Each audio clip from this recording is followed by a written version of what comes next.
Rogbodiyan bẹ́ sílẹ̀ nílùú Àbújá lánàá òde yìí níbi tí a ti rí àwọn géńdé Ọlọ́run tí lọ síbi 300 pẹ̀lú àdá lọ́wọ́, ìgò, ọ̀kọ̀, ọ̀bẹ, àáké lónírúurú. Wọ́n yabo NTA National Office nílùú Àbújá. Bẹ́ẹ̀ ni wọ́n sọ pé àwọn ò kí ń ṣe jàǹdùkú o. Ẹ gbọ́ orúkọ wo ló yẹ ká tún perú àwọn èèyàn báyìí. Wọ́n láwọn ò bá wàhálà wá o, bẹ́ẹ̀ làwọn ò bá yọnu wá pẹ̀lú gbogbo àwọn weapon tí gbogbo wọn kó dání. Pé kí ni wọ́n wá ṣe? Wọ́n láwọn wá fìdí òfin múlẹ̀ ní o, torí pé kí ni ilé ẹjọ́ ti dájọ́ o wípé alàgbà Tajudeen Baruwa òun gangan ló yẹ lẹ́ni tó yẹ kó wà ń pò ọ̀gá àwọn NURTW pátápátá, wípé ìlẹ́gà ni MC Oluomo tó ra fi hẹ́bẹ̀ yẹn o, pé ààyè yẹn ò kì í ṣe ààyè tó wà fún MC Oluomo arábí tí ń wò mọ́. Torí pé kí ni ilé ẹjọ́ ti dájọ́ wípé Tajudeen Baruwa òun gangan ló jáwé olúborí, òun ló win ní kéèsì yẹn. Wọ́n ní wọ́n ti lọ sílé ẹjọ́ àkọ́kọ́, ilé ẹjọ́ dájọ́ pé kí MC Oluomo kú òun bẹ̀, pé Baruwa ló win ní. Wọ́n ní MC Oluomo kọ̀ jálẹ̀, kò kú òun bẹ̀ o. Wọ́n tún lọ sílé ẹjọ́ kò tẹ́mi lọ́rùn, Baruwa tún jáwé olúborí ń bẹ̀ yún náà o, ó tún win ní MC Oluomo red handed. Ǹjẹ́ ẹ jẹ́ mọ̀ pé MC Oluomo kọ̀ jálẹ̀, kò sì kúrò ní ọ́fíìsì yẹn torí pé kíni àwọn kan sọ wípé ó ní presidential backup lẹ́yìn. Orílẹ̀-èdè Nàìjíríà nìkan lẹ́tì rí pé òfin ó máa dẹ́nìkan láre, bẹ́ẹ̀ ni agbára máa dẹ́ni ọ̀hún lẹ́bi. Ẹ rí pé nǹkan ó ti polúkúrúmuṣu lórílẹ̀-èdè Nàìjíríà báyìí. Ẹ̀yin èèyàn, àwọn Yorùbá bọ̀ wọ́n ní tírin méjì bá kanra wọn pé dájúdájú ìkan ó tẹ̀ fún kan. Ǹjẹ́ ẹ jẹ́ mọ̀ pé ilé ẹjọ́ dẹ́nìkan láre?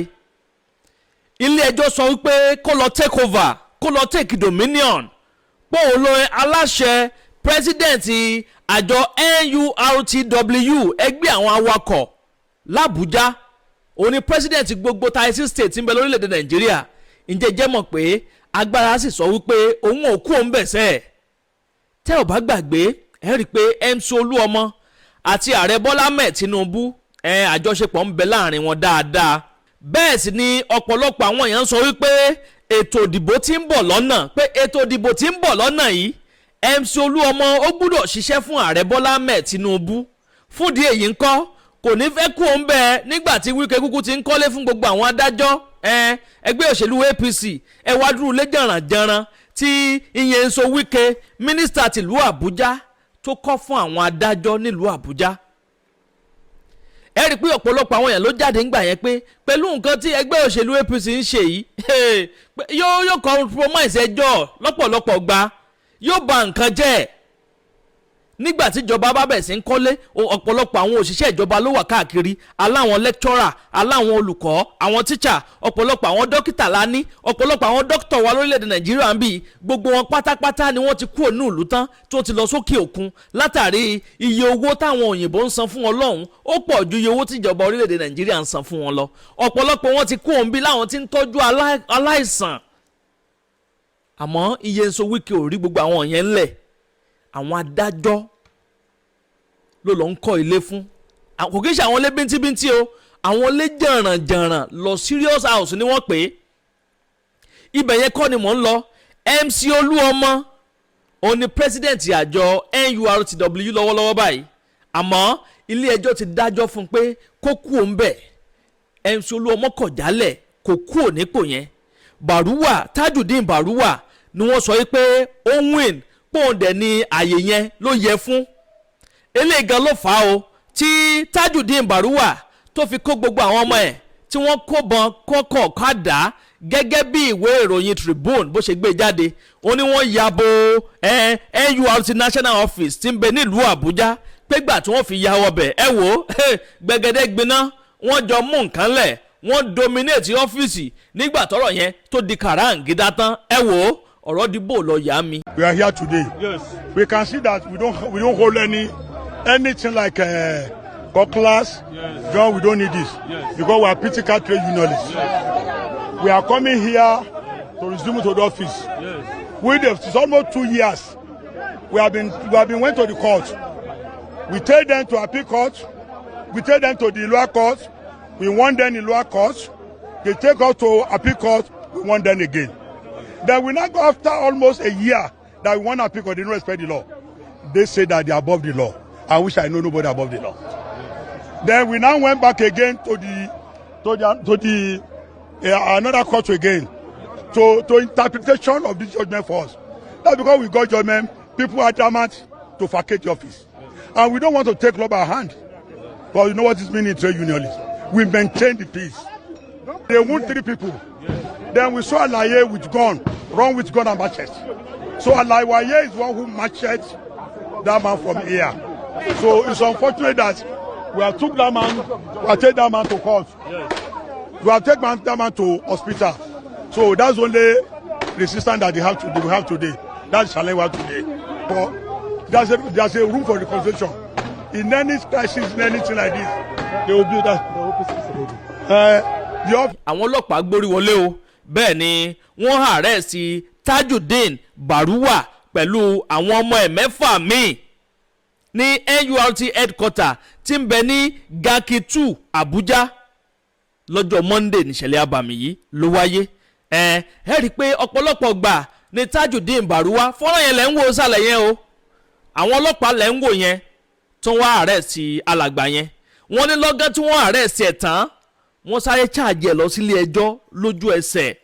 Wọ́n gbé lọ sílé ẹjọ́ ní kíákíá, kódà wọn ò wulẹ̀ fi àkókò ṣòfò rárá bí tí ń wò ó mọ́ tó fi di pé wọ́n gbé lọ sí ilé ẹjọ́. Wọ́n ní Deputy Commissioner of Police tìlú Àbújá èyí alàgbà Isiyaku Saru wọ́n lọ gangan ló rán àwọn ọmọ ẹ̀ pé ó yá àwọn tí ń gbọ́ fìrìnfìrìn pé wọ́n ń da ìlú rú àwọn tọ́ọ̀gì kan wọ́n ti ya bo NURT headquarter tí ń bẹ nílùú Àbújá pé ó yá ẹ tètè gbéra ńlẹ̀ báyìí ẹ lọ bá mójútó ọ̀rọ̀ tí ń lọ yẹn, gbogbo àwọn tí wọ́n ń fa gbùrù ń bẹ̀ ẹ máa kó gbogbo wọn bọ̀ wá. Eléyìí gan ló fà á tó fi lọ arrest Baruwa. Àmọ́ nígbà tí wọ́n débẹ̀ àwọn ọlọ́pàá gan rí fún alára wọn wípé àwọn eléyìí wọn ò bá jà wá o, pé wọ́n fẹ́ wá take over ọ́fíìsì ni. Wọ́n nílé ẹjọ́ ti dájọ́ pé kí MC Oluomo kò ń bẹ̀, MC Oluomo kọ̀ jálẹ̀ kò kú o. Àwọn kan dàgbà ju òfin lọ lórílẹ̀‐èdè Nàìjíríà yẹn wá, kọ́lọ́ má jẹ́ kí Nàìjíríà ṣẹlẹ̀ sí wa. Eléyìí gan ló fà á nígbà tí MC Oluomo ò kú ń bẹ̀ nírọ̀rùn tó jẹ́ pé àwọn agbára kan ń bá kí MC Oluomo ń bá kí ẹ̀ họ́ọ̀pù. Wọ́n ní alàgbà Tajudeen Baruwa yìí lòun bá kọ́ àwọn ọmọ lọ́bẹ̀ o pé tipátipá ti kúùkù làwọn ò fi kú òun bẹ́ẹ̀ o. Wọ́n ní wọ́n fẹ́ enforce law ni pé kò wá sí presence àwọn court níbẹ̀. They want to enforce court order without the presence of the court. bó yẹ àwọn ilé ẹjọ́ ó yẹ káwọn náà wà níbẹ̀ yẹn níbi sí yẹn nígbà tí wọ́n fẹ́ enforce law. Ó ti wà lórí ọ̀rọ̀ yìí fún bí ọdún 2 sẹ́yìn báyìí ni wọ́n ti wà lórí kéèsì yìí tí MC Oluomo tí ò sì kúrò nípò tó yẹ kí Baruwa kó wà, tó fi di pé ìgbà tóun ti rí pé kíní yìí ojúbọ ọ̀rọ̀ ṣe gbọmọ lọ́wọ́ èkùrọ́ o, òun gẹ́gẹ́ ló fà á tó fi kó àwọn ọmọ tiẹ̀ lọ síbẹ̀. Ẹ̀yin èèyàn ṣé ká sọ pé ó ṣe jù ni nítorí Ọlọ́run, nígbà tó yẹ pé òun gẹ́gẹ́ ní àyè yẹn tọ́ sí, òun ní àyè yẹn yẹ, tẹ́nìkan tẹ́lómídẹ́ wà ń bẹ̀ á sì mọ bí NURTW bó ṣe dùn tó. Ṣé ká sọ̀rọ̀ nípa influence ni, ṣé ká sọ̀rọ̀ nípa agbára ni, àbí ká sọ̀rọ̀ nípa owó tí wọ́n rí ń bẹ̀.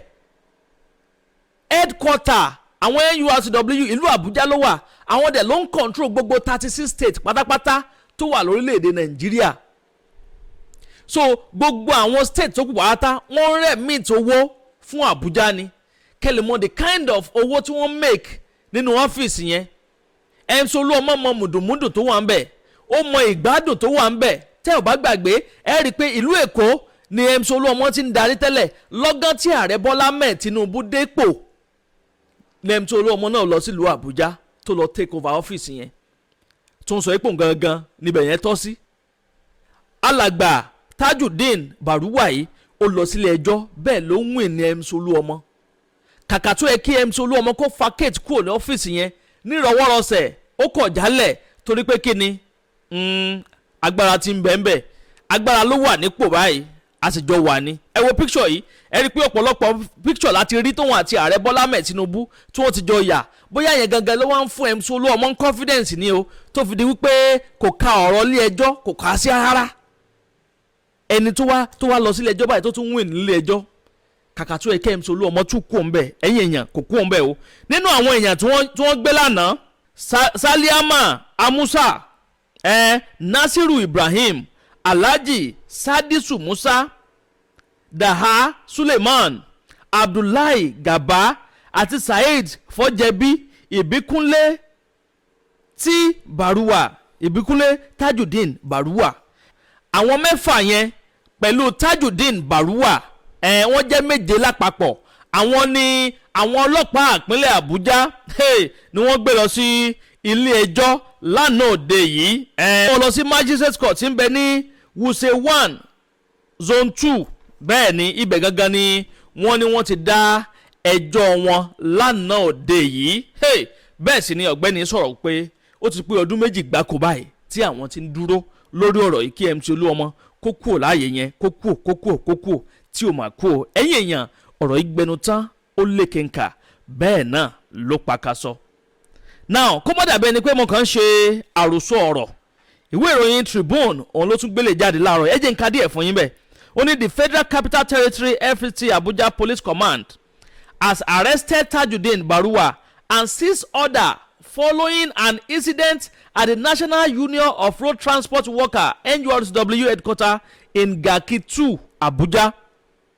In a press release issued on Monday, the command dismissed circulating video alleging that its personnel shot at NURTW members, describing the claims as false and misleading. According to the police, the incident occurred at about 7 o'clock a.m. on March 23rd, 2026, after a distress call reported that about 300 invaded armed with cutlass, bottle, bows, and arrows had stormed the NURTW headquarters along Spell Street and were removing items from the premises. The Deputy Commissioner of Police in charge of the operation, DCP Iyakushayu, was said to have led a response team to the scene. The statement added that the preliminary findings showed that the group attempted to enforce a court order without the presence of court, sheriff, and other officials. Tó túmọ̀ sí pé wọ́n fẹ́ lọ erect court order without the court officials premises láàyè yẹn níbi tó ti fẹ́ lọ ṣe pé wọ́n fẹ́ lọ dá ṣe kínní yẹn kò dẹ̀ lè easy bá yẹn nígbà tẹ́ni náà ti dúró fún ìdí ọdún méjì táwọn kóòtù náà ò tẹ̀lé wọn wá láti wá erect law láti wá fìdí òfin ìdí ẹjọ́ tí wọ́n dá láti wá fìdí ẹ̀ múlẹ̀ báwo làwọn náà ṣe ní gbégbèsè tó yẹ kí wọ́n gbé fún alára wọn bóò náà ṣe ní gbégbèsè tó yẹ kí wọ́n gbé fún alára wọn ẹgbẹ́ yẹn èèyàn ṣé agbára ju òfin lọ lórílẹ̀‐èdè Nàìjíríà ni torí kò kàn tí ẹ fẹ́ yíyàn mọ́ ara báyìí ẹ wo ẹ bá mi comment kẹ́ máa like kẹ́sì máa bá mi pín fọ́nrán yìí káàkiri lógúnlógún lọ́gbọ̀nlọ́gbọ̀n Baruwa náà sọ̀rọ̀ ń bí o ẹ jẹ́ ń yí kiri sókè kẹfà balẹ̀ gbọ́rọ̀ lẹ́nu ẹ̀ ẹ má yí kó ń bẹ̀ Àdàbà tẹlifíṣàn náà lẹ́wà. We are here today. Yes. We can see that we don't hold anything like cutlass. Yes. Gun, we don't need this. Yes. Because we are critical trade unionists. Yes. We are coming here to resume to the office. Yes. It's almost 2 years. We have been went to the court. We take them to appeal court. We take them to the lower court. We want them in lower court. They take us to appeal court. We want them again. Then we now go after almost a year that we want appeal court. They don't respect the law. They say that they are above the law. I wish I know nobody above the law. Then we now went back again to the another court again to interpretation of this judgment for us. That's because we got judgment. People are adamant to vacate the office, and we don't want to take law by hand. But you know what is meaning trade unionists? We maintain the peace. They wound 3 people. Then we saw Alaye with gun, run with gun and machete. So Alaye is one who machete that man from here. So it's unfortunate that we have took that man, we have taken that man to court. We have taken that man to hospital.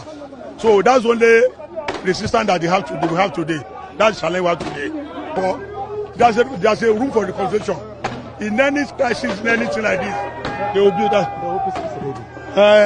ọ̀lẹ́gbọ́n yẹn o ẹ̀yin èèyàn ṣẹ́yìn náà ti rí báyẹn máa ti dúró for the past 2 years ó ti ń dúró kó yọ MC Oluomo kúò tẹ́ MC Oluomo sì kúò tí ò bá kúò lẹ́rọ̀ yóò kúò dandan wọ́n jọ wọ̀ yá àjà ni wọ́n ti jọ wà lórí ọ̀rọ̀ yìí ti pẹ́ àbí bò lẹ́ ṣe rí sí ẹ jẹ́ darapọ̀ ní abala àríwísí kẹ́ ẹ bá mi comment kẹ́ ẹ máa like kẹ́ ẹ sì máa bá wa pín fọ́nrán ìkáàkiri nírìn jù báyìí lọ lórí ilé tí a mú wá fún yín lónìí bó bá tún ṣe ń lọ lórí ọ̀rọ̀ yìí gbogbo pátánà lẹ́ẹ̀ máa láǹfààní láti máa gbọ́ lórí ìkànnì Àdàbà tẹlifíṣàn.